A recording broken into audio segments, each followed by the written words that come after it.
নমস্কার বন্ধুরা, সরকার ফাস্টফুড নিয়ে এলো আরেকটি নতুন রেসিপি। নাম হচ্ছে চিকেন পোটা মশলা।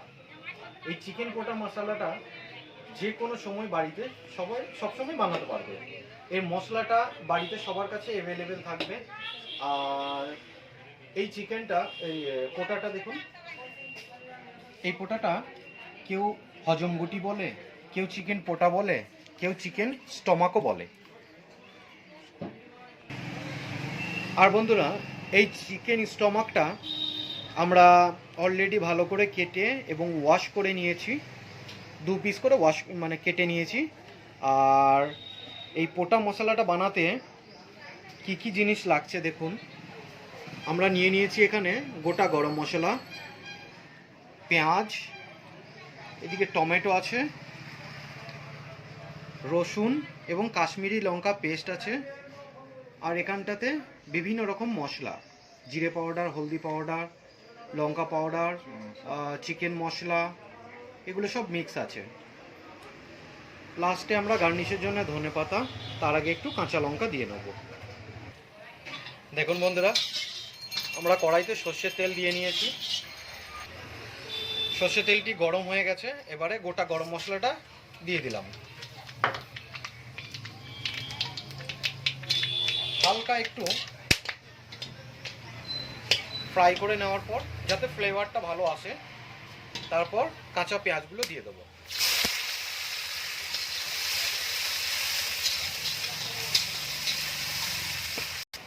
দেখুন বন্ধুরা, পেঁয়াজটা হালকা ব্রাউন হয়ে গেছে। এরপরে এর মধ্যে দিয়ে নেব আদা লঙ্কা এবং রসুন পেস্ট।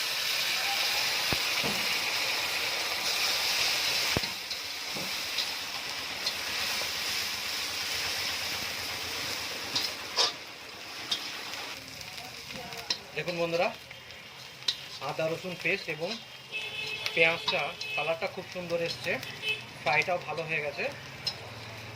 আর এর মধ্যে আদা রসুন পেস্টটা একটু আগে দেওয়ার কারণ হচ্ছে দুটোকে মিক্স করে যেন একই সমানভাবে ফ্রাইটা হয়, এর জন্য আদা রসুন পেস্টটা আগে দিয়েছি। নাহলে টমেটো যদি আগে দিই, টমেটো আগে দিলে পরে আদা রসুন পেস্টটা ভাজা হবে না। এবার টমেটো অ্যাড করলাম। টমেটোটা দেওয়ার কারণটা হচ্ছে যে হালকা গ্রেভিটা যেন নিয়ে আসতে পারি।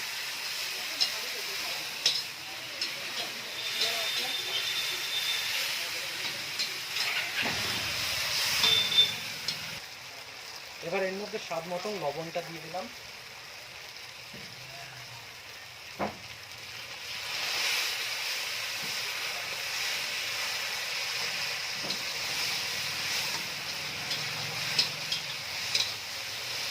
টমেটোটাকে আরেকটুখানি পাকাবো, বেশি না, আর 1 মিনিটের মতন। তারপরে পোটাগুলো এর মধ্যে অ্যাড করব।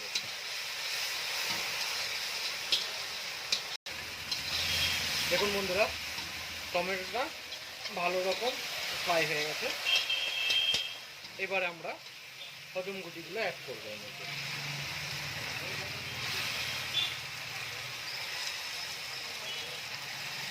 হজম গুটিগুলোকে আমরা খুব বেশি বড় রাখিনি, খুব বেশি ছোটও রাখিনি, মিডিয়াম সাইজ রেখেছি।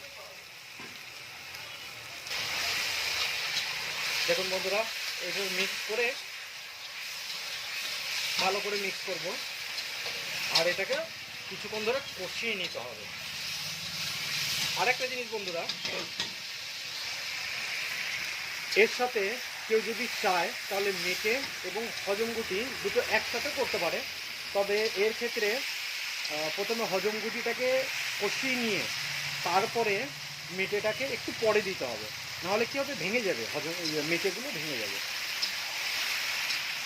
আর শুধু কেউ যদি মনে করে যে আমি মেটে দিয়ে করবো, তো এই প্রসেসিংয়ে মেটে দিয়েও করতে পারে, হজম গুটি সেখানে দেওয়ার দরকার নেই। দেখুন বন্ধুরা, কত সুন্দর এখান থেকে তেল ছেড়েছে। এবারে আরেকটা জিনিস, কেউ চাইলে পরে এটার মধ্যে হাফ কাপের মতন দইও দিতে পারেন। এখানে দইটা দিলে কি হয়, এর কালার এবং স্পাইসি এর ব্যালেন্সটা ঠিক থাকবে, খেতে আরও সুস্বাদু হবে। এর মধ্যে আমরা এবারে মশলাটা অ্যাড করব।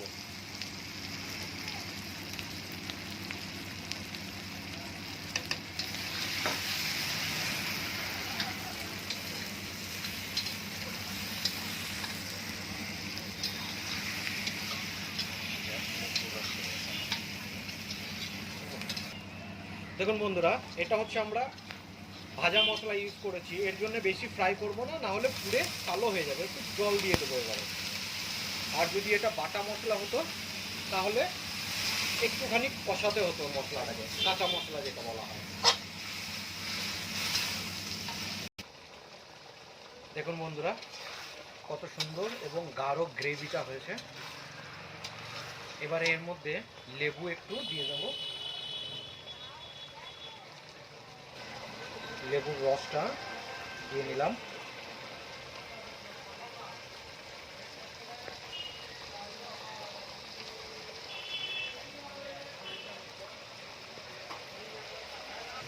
এবারে ধনেপাতাটা দিয়ে দিলাম। আমাদের চিকেন পোটা মশলা রেডি। দেখুন বন্ধুরা,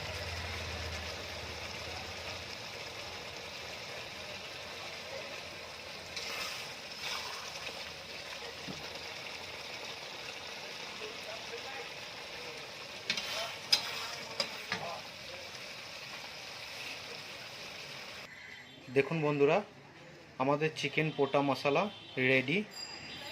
এটা বাড়িতে বানাবেন, অবশ্যই বানাবেন, বানিয়ে দেখবেন। খুব টেস্টি এবং এটা বানাতে খুব সহজ। খুব বেশি মশলা ইউজ নেই, একদম অল্প সামান্য মশলা। ভিডিওটি ভালো লাগলে কমেন্টস করবেন, শেয়ার করবেন, সাবস্ক্রাইব করবেন আর বেল আইকন দাবাবেন।